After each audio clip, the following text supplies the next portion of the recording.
Okay, Ma, tell me about conversations nyo ng inyong mga friends about health, about life. Okay. Una sa lahat, siyempre, si God nagpapatatag sa akin. Okay. Nagbibigyan ng lakas. Dahil kausap ko siya lagi. Everyday sa akin. Quiet time. Diba? Prayer warrior. Kahit na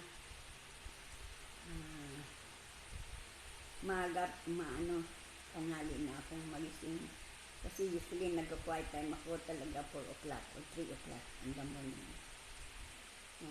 Hindi ko kinakalimutan talaga yung tumawag sa Diyos, makiusap si God. Can you tell me about quiet time, Ma? Ano ba ibig sabihin ng quiet time? Quiet time yung silent lugar or ng na mapipil mo na nandiyan lang si God kausap mo. Okay.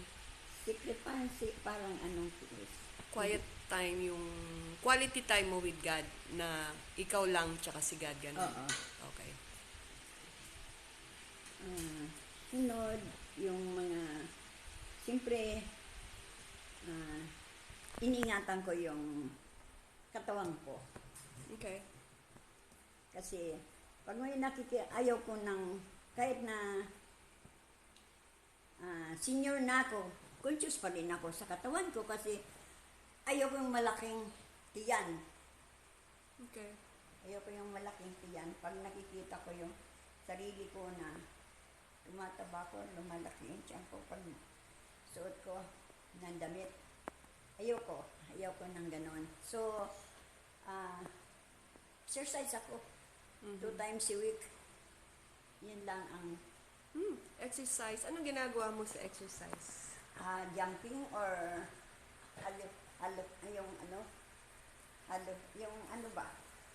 ganyan lang. Okay.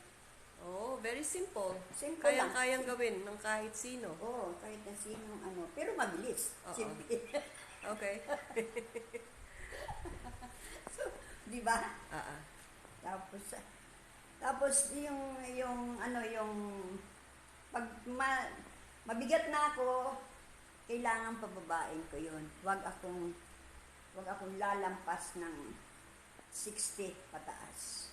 Kasi ang goal ko sana talaga kung maaari. 50. Weight, you mean yung weight mo? Oo. Okay. And 60 kg.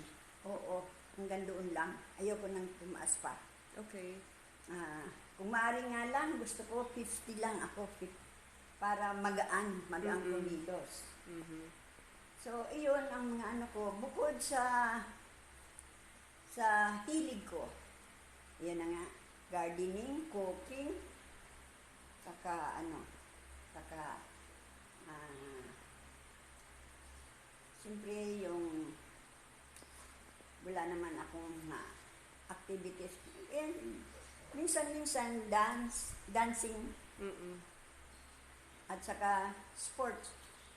Sports? What kind of sports, Ma? Volleyball. Nagba-volleyball ka? Dati. Pero Okay. ngayon kasi, di ba, wala na, hindi naman tayo nakalabas. Pero noon talaga, nung bata pa ako, yan talaga ang ko sa school. Sa sports na ginagawa. At saka, yung running, yung takbo. Pero now, at this age, ilang taon ka na ba? I'm 81 na. Okay. So, ang game lang na pwede kong gawin ay yung walking. Tapos, okay. Walking. Tapos yung Zumba.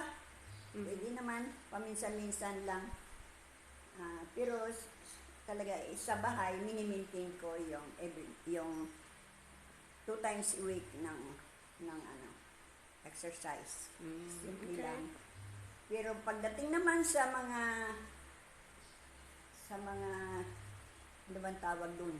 Sugal or yung wala po akong alam doon sa sugal, sa mga sugal. Hindi ako marunong ng mga laro na yon.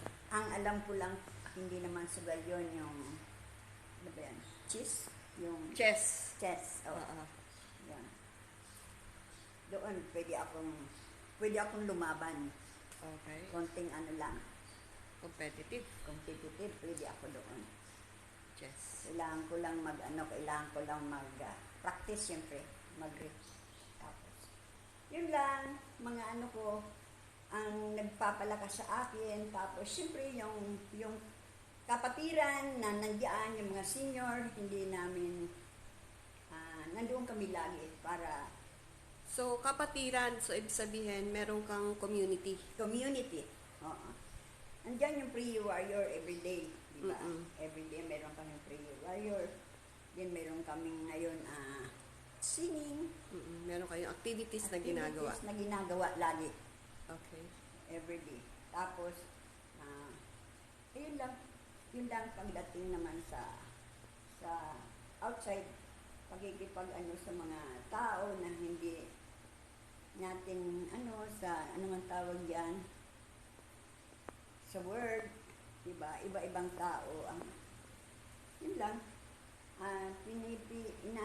pinipilit ko lang na yung aking pakikipag-kausap sa kanila na hindi ako makakasakit or sa pagsasalita ng tao or Pagkikipag-usap. pakikipag-usap. Comes naman sa trabaho, maging sa work, Bakit? Nagtatrabaho ka pa ba? mayroon pa po. Mayroon pa. Na kahit na po nasa bahay ako, at least mayroon pa rin pong pumapasok ng income. Kahit konti-konti, pero parang karagdagan na yun sa ano ko. Pangbigay sa church, di ba? Pantulong din sa mga tao na minsan, kahit hindi lagi-lagi, pero nakakatulong kahit konti. Okay. So yun lang po ang buhay ko. Pag may punta sa doktor, regular na yon, every quarter. So, regularly, meron kang doc visit every quarter Yes, every quarter. para Para to maintain kung ano man po yung mga nakita, maagapan. sa prevention. Prevention lang po. Okay. So, yun po. Well, thank you, Ma, for sharing your life. Okay, I hope na makatulong to sa mga makakapanood nito. Hindi lang sa mga senior, but even sa mga younger people na they can start as early as younger age pa para ingatan ang katawan and yung overall whole being, Yes. well-being pala ng isang tao. Thank you, Ma! Thank you. Welcome. Welcome.